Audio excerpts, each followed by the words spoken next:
ఆ విధంగా జరిగింది. ఆ సమయంలో మళ్ళీ అందరినీ పిలిచి చెప్పడం ఎందుకులే, ఉదయం చెప్దామని అనుకున్నాం. కాసేపు అయ్యాక మీరు అడక్కపోయినా మేమే చెప్పుండేవాళ్ళం. ఇంతలోనే మీరు అవును ఇష్టం వచ్చినట్టు మాట్లాడేస్తున్నారు. మన వాళ్ళకి అంత సహనం ఎక్కడుంది చిన్నోడా?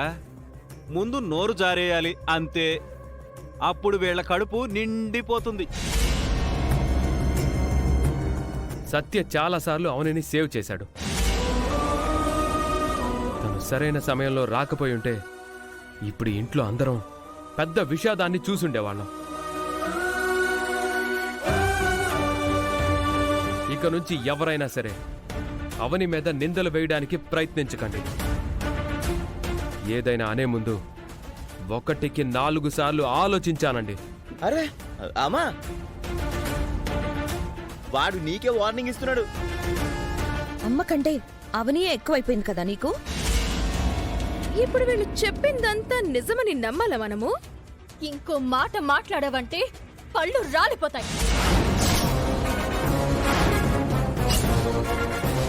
నమ్మకపోతే పోయి దేంట్లోనైనా దూకు.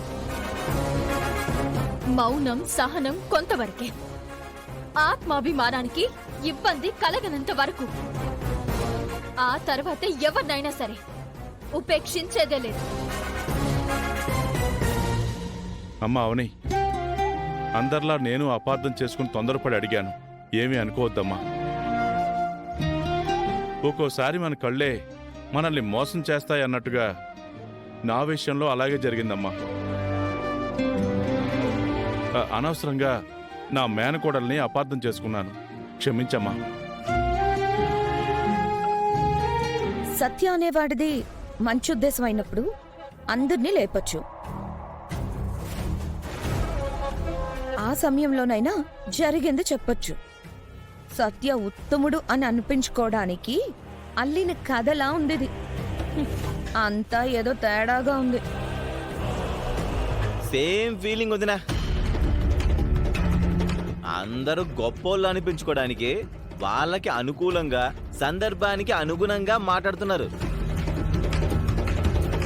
ఈ విషయంలో నాకు పలు రకాల సందేహాలున్నాయి.